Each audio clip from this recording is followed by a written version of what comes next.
Down at the Turning Basin today, and I've decided to put a series of cast net making videos up. I'm going to do the videos in a series, as I say, and they'll cover each aspect of making the net. Who would be most interested in it? Well, sportsmen, that's the obvious choice. Homesteaders, preppers, survivalists, even persons involved in self-reliance.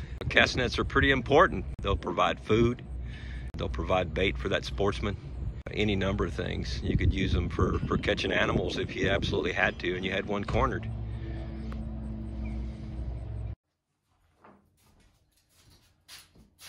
Welcome to my cast net videos.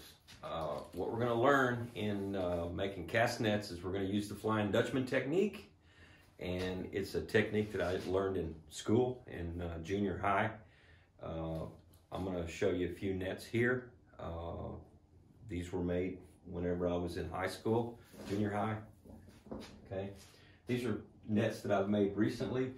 Now, I found a couple of nets here that I actually found them at a garage sale, and the only reason I bought them is because the lady that made these, she made them in the 60s for some really young sportsmen at the time, and they were hanging in a barn forever, and she used the bottom, she used cotton, so in using cotton in the bottom of the lead line, it didn't last.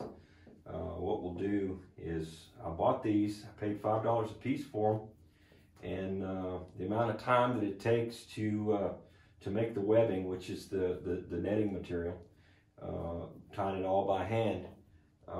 These are well worth $5 a piece that I paid for them, and I'm gonna completely restore them. These are nets that are waiting to be completed. What makes up your nets? The main body to your net is your webbing. Mesh size has to do with what you're going to use as far as needles are concerned. Some people call them shuttles. I call them needles. That's what I was taught when I first started. Now, these are all nets that I've made. I've made many other nets as well, but this is just what I had, that I could grab up real quick. But anyway, these are 4-foot nets. This is, I think, a 4.5, 5 foot. This is a 5 foot here, a 4, a 6, and these two here, 3 actually.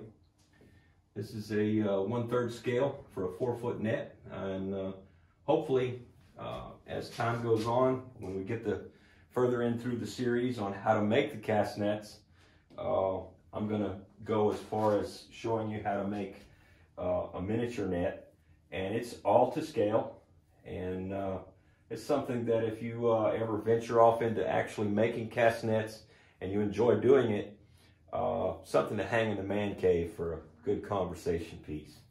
So the next thing I'm going to do is we're going to cover the components of the net, and then we'll get started on materials that's available out there for you to use, and then exactly what you'll need to make a single net or make a number of nets.